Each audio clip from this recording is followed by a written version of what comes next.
Hey, Dr. Madadi, the What Rules Leadership Conference is coming up on October 25th. I am so psyched, Alisa. I can't wait to hear from our speakers, Tanika Cabral from the Coca-Cola Company, Tier Suzuki from EY, and Lily Valletta from Culture Plus Group. I'm excited for our workshops led by Monique Leno from Albertsons Companies and you, our very own Dr. Madadi Simeon. Yes, I'm so excited. We are going to have workshops for the multicultural women attending and managers who are attending who are not multicultural but want to support women of color. So get ready for an amazing event on October 25th. Register now at whatrulespodcast.com.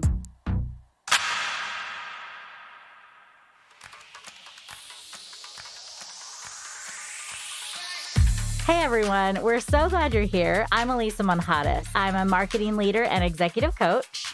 I'm Courtney Copeland, and I'm an accountability and wellness coach. And I'm Dr. Merari Simeon, an activator of talent, HR executive, author, and working mom. If you're anything like the successful multicultural women we interview on the What Rules podcast, you've learned that you can't do it alone. And we teach women like yourself to outsmart the game to get ahead in your career.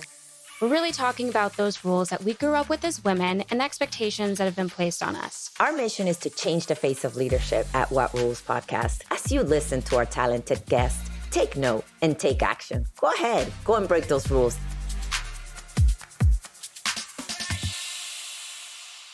I saw that one of our conference speakers for the What Rules Leadership Conference, Lily Gil-Valletta, posted that she took the 23andMe DNA test. And it was just remarkable because one of the things she talked about is how she is percentages of all these different places, but she's 100% Latina, right? At the end of the day. And she reminded us that Hispanic is not a race, it's a culture. So I'm curious if any of you have ever taken the DNA test. So I didn't do it, but my daughter did it.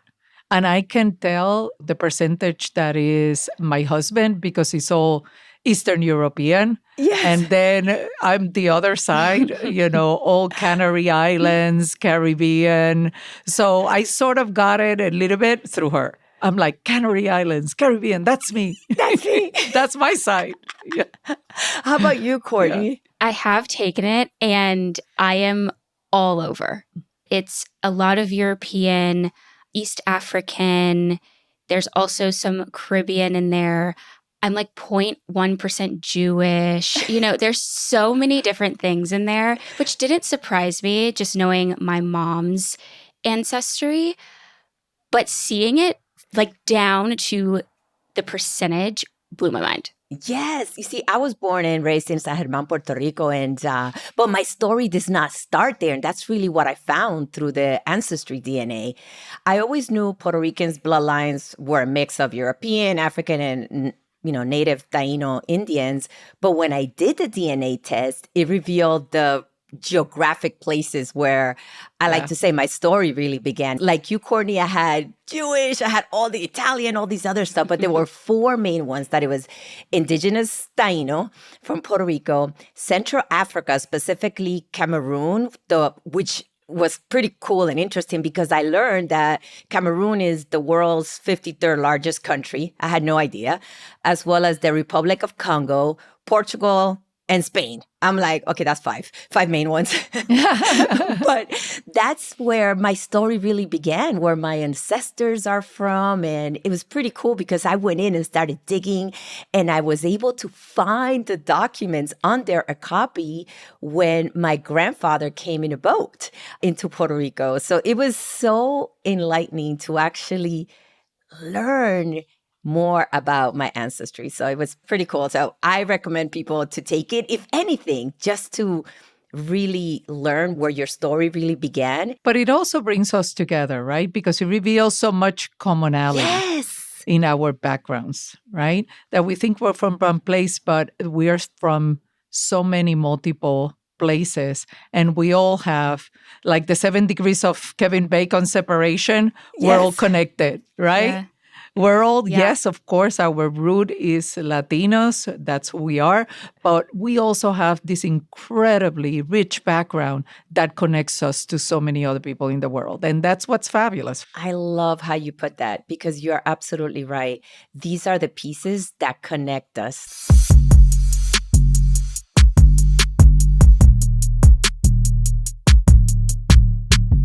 So Agnes, why don't you introduce yourself? Tell us your title, your all the hats that you wear, and where are you from? So I'm Agnes Landau, and I don't know if I'm new anymore because I have been now at Shiseido for 9 months. So I'm the Chief Marketing Officer of Shiseido U.S., in charge of all the brands here in the U.S. And I do wear many hats. I am a mother. I am a sister. I am a wife. I am a daughter. And of course, I am here at Shiseido as a chief marketing officer. And depending on what is happening in any given day, you're wearing 2 or 3 of those hats, sometimes even at the same time, right? You're hanging out with your boss, call from Japan, and then your mother is calling you on the other phone. Hey, so when are you coming to Puerto Rico? I just came back like 3 weeks ago. So you are from Puerto Rico? Yes, I am from Puerto Rico. I'm a little bit of a combination, talking about the 23andMe, because I am from Puerto Rico, but I'm a Puerto Rican Jew. So I'm a little bit of a unicorn. You know, not many people like me hanging around. We are sort of like a little bit of a, I think, limited edition, if you will. You know, growing up in Puerto Rico as a Puerto Rican Jew, you can imagine it was quite an experience because 99.9% of the population in Puerto Rico is Catholic. Yes. So, you know, December rolls around, everybody goes crazy with the Christmas gifts and the Christmas presents and the asaltos and Courtney, I don't know if you've ever been to Puerto Rico, but Agnes, haven't. I'm laughing when you're saying Christmas comes around because it is, and Agnes, you could attest to this, it is, I don't know, Christmas for 2 months. Like it Exactly. is literally... starts in November and ends in January after Los Reyes, after January 6th. So, and la fiesta de San Sebastián. So it keeps going on and on. So as a little Jewish girl, I would look around at all of my friends with their, you know, big Christmas trees and all the presents and everything. And just to say, my mother had a lot of explaining to do, you know. Why can I be part of the Christmas people? I have to be the Jewish people. Oh my gosh. So it was definitely a lot of fun. How did you really embrace that part of your identity? So there is a very small group of Jewish Latin people, I want to say, in Puerto Rico, because some of them are Puerto Rican, but many of them are Cubans that came to Puerto Rico. So there's a small community. There is a synagogue right in Isla Verde. And all the Jews that lived in Puerto Rico, I knew them. They were my friends. So actually, I had to get out to get married because they were all my sisters and brothers. You know, it's a very small community. But once again, what brings you together is everything else, right? We had the Jewish part of us that we shared, but we also had this bigger part of us that was the Latin culture and everything that came with that we also share. So that's, I think, the commonality. And it felt normal. I guess once you grow up with it, you're Latina, but you have this side of you that is Jewish. And then you go to synagogue and tell your friends about what you do that is a little bit different. And everybody found it, honestly embraced it and was very open to it. It was really a wonderful thing growing up in Puerto Rico. It was lovely. We didn't plan it like this, but what a great topic to be talking about during Hispanic Heritage Month, because I really believe, like you said, it's something different, but it is what unites us. And I'm learning something new about Puerto Rican Jews, which I had no idea. So I love it. Love it. Thank you for bringing that up. I do have a question for you, especially just with even all the backgrounds that you're talking about. But what rule have you broken to advance in your career? Okay, I might give you two, but I'm going to start with this one. Hey, listen, there's no rules. What rules? Yeah, Give us exactly. two. I'm breaking another one. It's a third. It's a third. Yes. We're breaking the third one. So the first one is, and as a Latina, right? As a Latina, we are sort of trained to be the nurturers. We are the mothers. We are the ones that take care of the household. And we tend to follow the husband, right? The husband career turns, has precedence. And this is sort of what you observe. Not necessarily what I saw from my mother. My mother was a doctor, so she didn't do a lot of following, and neither did I. Actually, when I was working at Estee Lauder, I had an opportunity to go to Paris and be the head of a brand. And I remember that at that point in time, my two kids were going to college. And I'm like, this is great, an opportunity to sort of reinvent ourselves and find, what else we want to do with our careers. So I spoke to my husband and I said, maybe we can even move. And he's like, yes, we can move to the city. And I'm like, yes, but what city? Because he thought I was talking about New York. And I'm like, no, we're going to Europe. And he's like, are you? And he works for a German company. And I'm like, why not? You'll go to Germany and I'll go to Paris. And we'll see each other during the weekends. It's like boyfriend and girlfriend after 28 years. So it was great. I actually loved working in Paris for those 5 years. And it was an incredible personal and also, of course, professional experience. It was lovely. So that was one of the rules that I broke.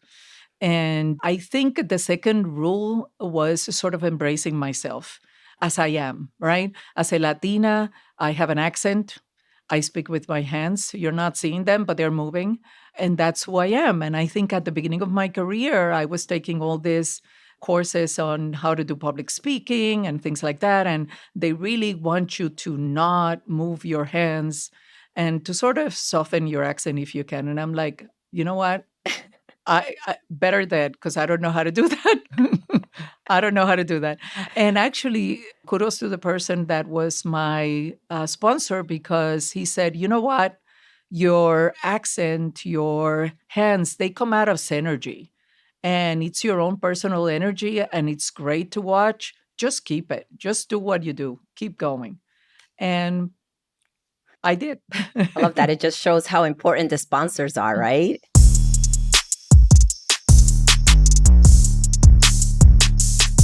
I'm actually very curious to know about that relationship with your sponsor, because it's something we do talk a lot about on our podcast and how it really fosters career advancement.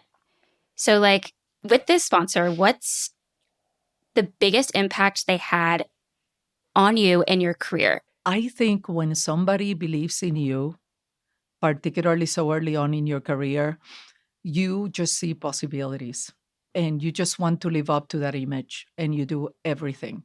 And they tell you, totally, you can do that job. Totally, you can go to Paris and do anything. And you just go and you just do it.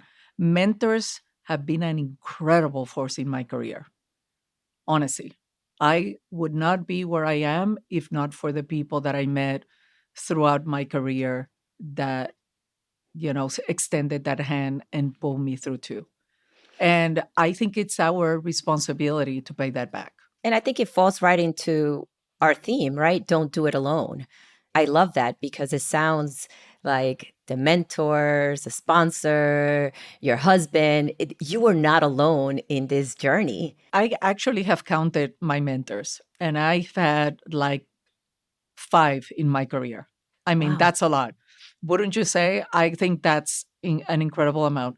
And all of them have been women up to now. Wow. I actually have a man now. I've added a guy to my team, my current boss, Ron. And they really have been incredible forces in just not only leading by example, but really believing in me and giving me that hand. And interestingly enough, none of them have been Hispanic. And I think that's because, of course, it hasn't been really until now that there have been, I think, more women in positions of leadership within the beauty industry. We have, for example, Michelle Freire at Clinique.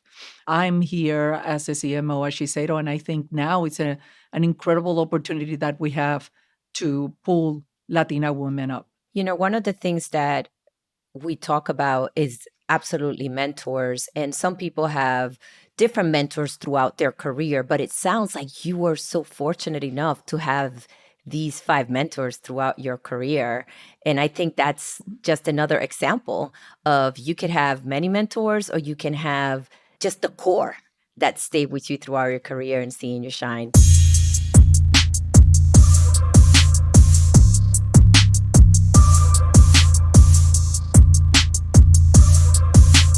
I love hearing even how you're saying, I know you said have one rule, but I actually have 2, maybe 3. Hearing you say that also makes me think about how you probably created your own opportunities. Like just because someone says, do this one thing, you're like, hey, I'm going to pave a path for myself. And I feel like just hearing you say this, you're recommending that like we take risks, create our own opportunities. So can we talk more about that? How have you done that in your career? I think you create your opportunities by being open to what is in front of you. I think many times we think that there's only one direction and one way to go, right? Like we're working in the United States, we only should remain there and move up within the organization that way.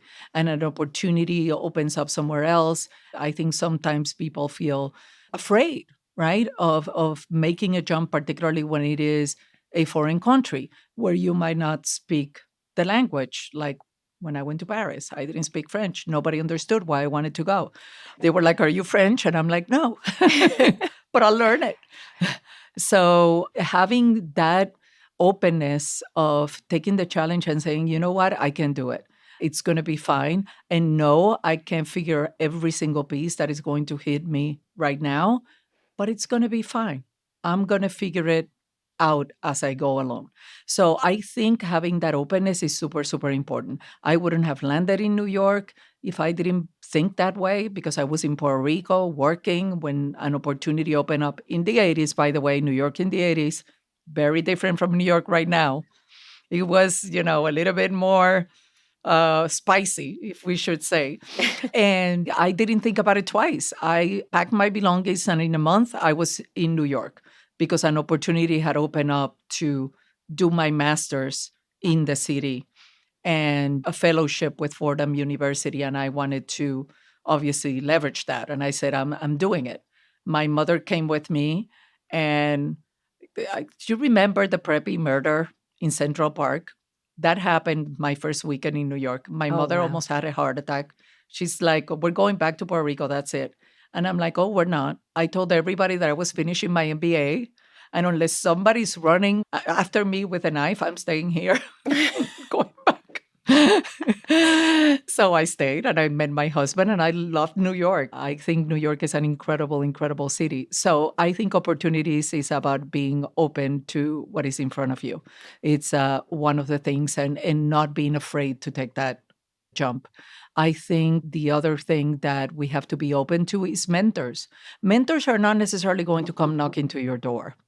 That's something that we sometimes think, oh, yeah, I'm going to get a mentor. Well, you got to go and get a mentor. And we can't be afraid of being ourselves open to that and having those relationships with people that can take us to the next level. My mentors have become my friends. They're no longer my bosses. They're my friends. Like to this day, I still talk to the first woman that gave me my first job, Maria Montoya, to this day. It's really people that you bond with. It goes, I think the deeper mentor relationship is when it's also a friendship. You get a little bit deeper there. You get to know the person and you create a bond. And I've been lucky that I've had that bond with a couple of my mentors. I love that because that's another way to look at it, right? Like this person was primarily at first your sponsor because they gave you the job and then they became your mentor. I know you went to France and you didn't speak French. So, how did you do it? Because I think it's important for those listeners that if an opportunity like this comes up and you don't know the language, here's a perfect example of somebody that took the chance and was very successful. First of all, I think as Latinas, we have an advantage. As Latinos, we have an advantage because we already have two languages under the Yes. belt. So you kind of know a little bit that we can learn a language. It's not impossible. Second, obviously, Spanish and French, there is a little bit, not definitely not the same, God knows, but there is the Romance language thread that helps you with that. And so I figure, you know what, I'm just going to learn it. It's going to be part of this incredible experience. You know, when I did the jump to Paris, it was not only a professional piece for me, but it was also a personal piece. I wanted to grow. I wanted to learn different cultures. I just wanted to expose myself to that. So that was part of the deal. I was super excited about that.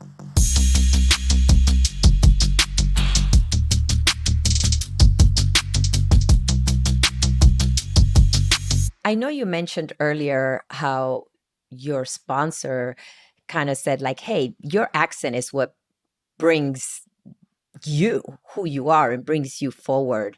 Tell us, what advice would you give to someone who struggles with that? Because Courtney knows we had some people that are concerned about their accent. And still to this day, sadly but true, people still get the feedback. Hey, you got to tone down your accent. What would you say to somebody who's kind of struggling with what should I do? And maybe may have received the feedback recently that they should tone down their accent.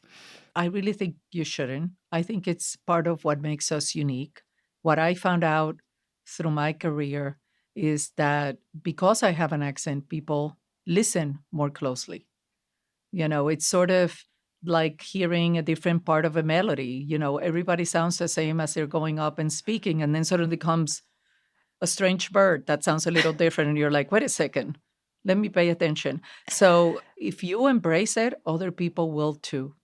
I think, you know how they say, if you feel comfortable in your skin, you make other people comfortable. I think that's part of being comfortable with yourself. I love that. If you respect yourself, own it, and love who you are and are comfortable with who you are, it will show. Yes, absolutely. I think it's also a part of embracing what may make you different. And we talk about that a lot here is like be unapologetic about your differences. And you are just a walking example of that. Like you have owned every part of your identity that has made you different. And I'm just curious, you've made it so far in your career, you are so established. Would you contribute a lot of that to your differences? How has that made your career evolve? I think it's made my career evolve in the sense that, first of all, my differences is me. And the minute that you embrace them and that you start to feel that they are not challenges or something to be overcome, but actually something positive and something that makes you unique and strong, you immediately put a positive spin to the whole thing that makes you, it's kind of like your superpower, right? It becomes the piece of you that makes you different, that makes you unique, that makes you bring something different to the table versus what everybody else is bringing. When I look at a marketing team myself, I want that diversity at the table because that reflects the consumer base that I am serving. And one of the things that we hear today more than ever is that we have to be authentic as people and as brands, right? And if you don't have the people that comprise your consumer base around the table, how in God's earth are we going to be authentic if we don't understand the thinking, the culture, the background, all of those pieces? So I think that's also what makes you a great marketer, having that diversity that you bring to the table. I really, really like that wisdom that you shared, because I work with job seekers every day, and they really struggle with, no matter honestly what you look like or your background, people have imposter syndrome because of their differences. And whether it's race or culture or accent or neurodivergence or lack of skill, all of these things that make us different can also be really intimidating. And then it can stop people from moving forward in their careers. And I just love that you're highlighting the value in that. And a team isn't meant to have 10 types of the same person.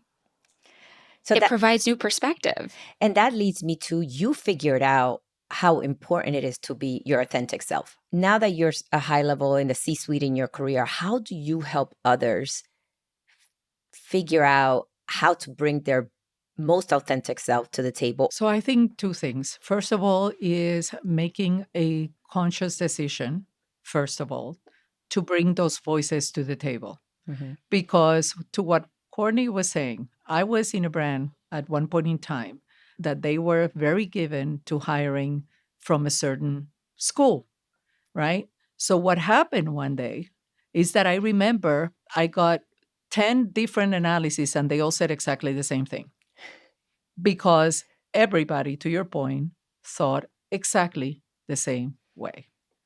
And it's a problem. It's really not a good thing for marketing. You want that diversity. You want to be able to battle ideas. You want that friction.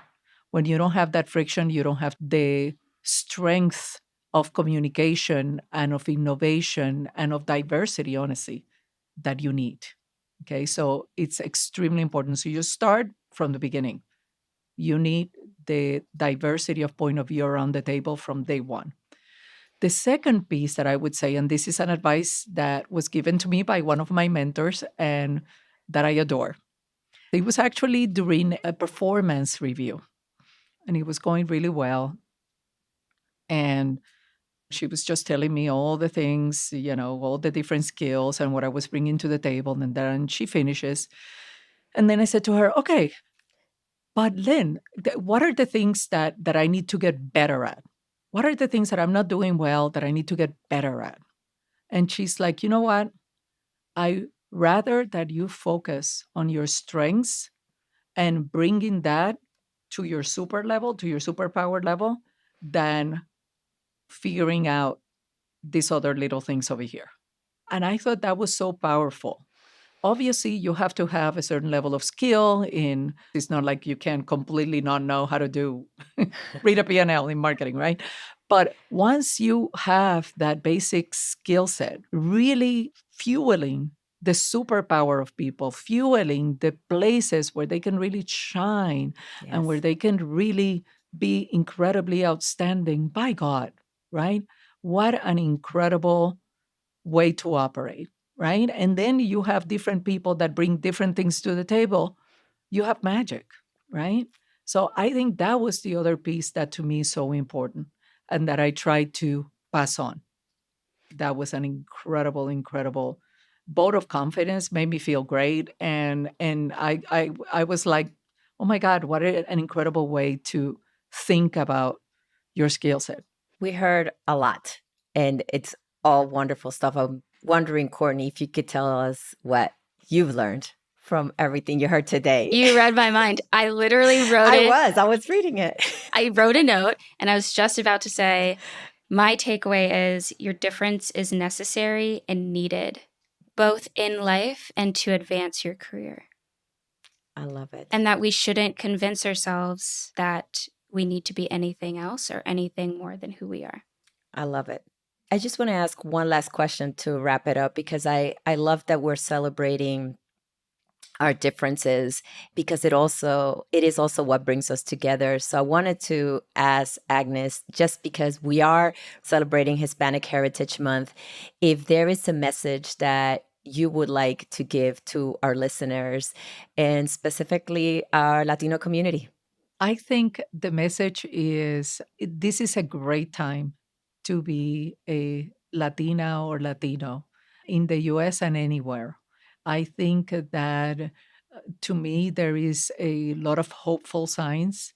I think that there is a lot of people in our community that are coming to their own and growing in different parts of business and politics. And I think it's an incredible time to us that are in those places to make sure that we're bringing others with us. So, my message would be to all of those that have the opportunity to mentor, to teach, to bring others along, please let's do it. Let's bring other Latinos, other Latinas along the journey with us. That's our legacy.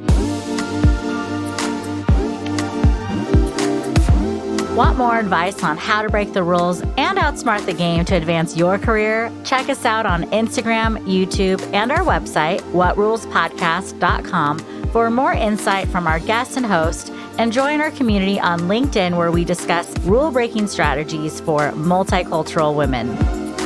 What Rules is a project of Zara Consulting and is supported by the amazing team at Stories Bureau. This episode was produced by Alexandra Uresta with editing and music supervision by Joshua Ramsey and was engineered and mixed by Tim Ballant. Our podcast cover was designed by DeLeon Creative. Visit whatrulespodcast.com for more info, upcoming events, and all episodes of What Rules, including video, and make sure to give us a follow.